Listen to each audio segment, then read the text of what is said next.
Computer academy থেকে আমি সৈয়দ জাহাঙ্গীর আলম আজকে নতুন আরেকটা ভিডিও নিয়ে এসেছি আপনাদের সামনে। তো আজকে আমরা ডেটের কিছু ফর্মুলা শিখবো, যে ফর্মুলাগুলো আমরা বিভিন্ন ফাইলে ব্যবহার করে থাকি এবং বিভিন্ন সময় আমাদের এই প্রয়োজনগুলো হয়ে থাকে। তো আজকে যে ফর্মুলাগুলো শিখবো, আশা করি আপনাদের ডেট রিলেটেড যত ইস্যু আছে, হ্যাঁ, যত সমস্যা আছে, সকল সমস্যা আজকে সমাধান হয়ে যাবে। তো ডেট রিলেটেড ফর্মুলাগুলো চলেন দেখে নেওয়া যাক কিভাবে আমরা লিখতে পারি।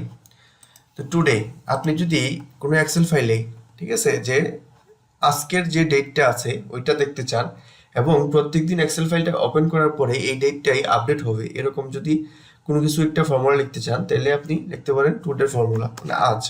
এটা ফর্মুলার নাম হলো টুডে। এই যে টুডে, ঠিক আছে, টুডে ব্র্যাকেট ক্লোজ করে দিবেন। দেখেন এই যে ডেটটা আছে, এই ডেটটা অবশ্যই আপনার কম্পিউটারের যে ডেটটা আছে, ঠিক আছে, এই ডেটটার সাথে কিন্তু রিলেটেড। আপনার এখানে যদি ভুল ডেট থাকে কম্পিউটারে, তাহলে এটা কিন্তু অবশ্যই ভুল হয়ে যাবে। এই ক্ষেত্রে আপনার কম্পিউটারের ডেটটা মাথায় রাখতে হবে। কম্পিউটারে যেটা শো করে এটা অবশ্যই যাতে ঠিক থাকে, তাহলে আপনার এই টোটাল ফর্মুলার যে ডেটটা আছে এটা ঠিক থাকবে। আজকে যদি হয় 18 তারিখ, আগামীকালকে 19 তারিখে যদি এই ফাইলটা ওপেন করেন তাহলে অটোমেটিকলি এখানে 19 তারিখ শো করবে। এবার যদি আপনি ডেট এবং টাইম দুইটা একবারে দেখতে চান, ডেট এবং টাইম এই দুটো যদি একবার দেখতে চান তাহলে কিভাবে দেখবেন, ঠিক আছে, এই ফর্মুলাটা যদি লিখতে চান তাহলে আপনার লিখতে হবে নাওয়ার ফর্মুলা। নাও এটাও সেম, ব্র্যাকেট ফার্স্ট ব্র্যাকেট দেওয়া আছে, সেকেন্ড ব্র্যাকেট দিয়ে ক্লোজ করে দিন। দেখেন আপনার ডেট এবং টাইম দুইটা একবারে একে সেলে চলে আসছে। এবার আপনি যখন এটা রিফ্রেশ হবে এই ইয়াটা সেলটা, তখনই আপনার দেখবেন একবার টাইমটা চেঞ্জ হচ্ছে, ঠিক আছে। তো আপনি এবার আমরা দেখব যে ডে এর ফর্মুলা, ঠিক আছে, 3 ফেব্রুয়ারি 2022। তো এইবার আমরা এখানে যেটা দেখব যে ডে যেহেতু 3 দিন, মাসে 3 দিন, তো এই 3টা আমরা এখানে নিয়ে আসবো। তো এটা কিভাবে নিয়ে আসতে পারি, তো আমরা জাস্ট ডে এর ফর্মুলা লিখবো। ফর্মুলার নাম ডে দিয়ে আমরা জাস্ট এই নাম্বারটা দিয়ে দেব, এই সেল নাম্বারটা দিয়ে ব্র্যাকেট ক্লোজ করে দেব। দেখুন এই যে সেখানে সে বলতেছে তার 3 তারিখ, ঠিক আছে। এবার আপনি যদি মান্থের ফর্মুলা কাউন্ট করতে চান, ফেব্রুয়ারি তার মানে 2 মাস, তাহলে সেম সমান মান্থ লিখুন, মান্থের ফর্মুলা, এবং এই সেলটা আপনার ধরিয়ে দিয়ে ব্র্যাকেট ক্লোজ করে দেন। দেখবেন এই যে ফেব্রুয়ারি 2 মাস 2 চলে আসছে।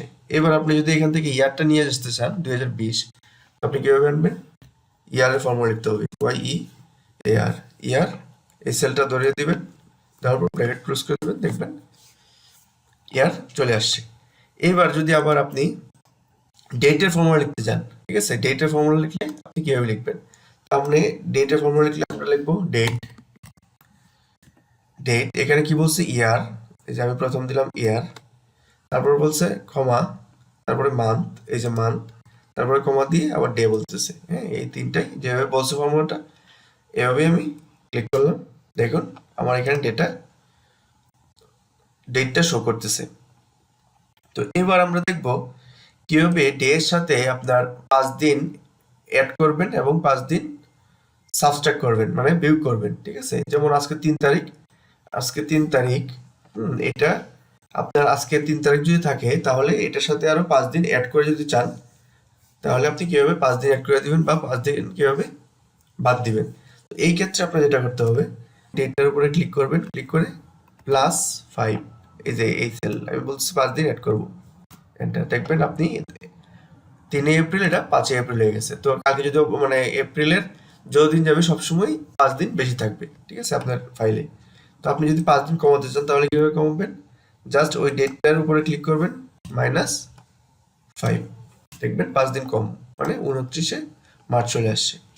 তো এটা আপনার ডেট কিভাবে প্লাস মাইনাস করা যায়, ঠিক আছে।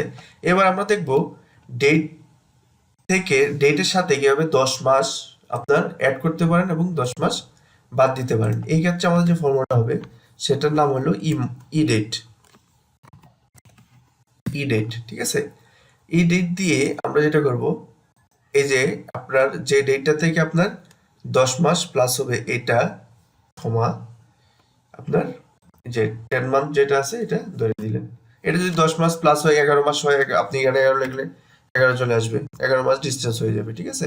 আমি যেহেতু 10 মাস করলাম তো এখানে 10 দিলাম। দেখেন আপনার 10 মাস প্লাস হয়ে গেছে। তো এখানে 2020 ছিল, 2021 ফেব্রুয়ারি পর্যন্ত চলে আসছে। তো এবার আমি 10 মাস মাইনাস করে দেবো এই ডেটা থেকে, ঠিক আছে? তো আমার সেম ই ডেট এটা ক্ষমা এই যে 10 মাস মাইনাসে চলে যাব। এবার দেখেন আমরা 10 মাস মাইনাসে চলে গেছি, ঠিক আছে? তো এবার আমরা এই সেম ফর্মুলাটা যেভাবে দেখলাম মান্থের, এবার ইয়ার কিভাবে অ্যাড করা যায় এবং ইয়ার কিভাবে আপনার কমানো যায় এটা দেখব। আমি এইটার সাথে এই ডেটের সাথে 10 ইয়ার অ্যাড করব, ঠিক আছে? তো এই ক্ষেত্রেও আমার যে ফর্মুলাটা লিখতে হবে এটা ই ডেট এটার সাথে আমি কি করব প্লাস 10 মাস, তার মানে 10 বছর, সরি 10 বছর অ্যাড করব। 10 বছরে কত মাস? 120 মাস।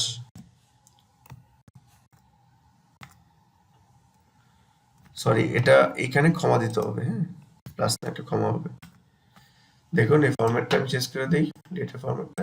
এই যে দেখেন এটার সাথে 10 মাস 10 বছর অ্যাড হয়ে গেছে। এই ডেটার সাথে 10 বছর অ্যাড হয়ে গেছে। এবার যদি আপনি 10 বছর মাইনাস করতে যান তো কিভাবে করবেন? তো আমি এই ডেটটা থেকে 10 বছর বাদ দিব। তো এটার জন্য আমার যেটা করতে হবে, প্রথমে লিখতে হবে ই মান্থ, সরি ই ডেট লিখে এই সেল থেকে বাদ দিব, এই সেল ক্ষমা কি বাদ দিব, এই সেল এটা বাদ দিব, ইনটু 12। দেখুন এই যে 2020 থেকে আমি যদি 2020 থেকে যদি 10 বছর বাদ দিই তাহলে 10 চলে আসে।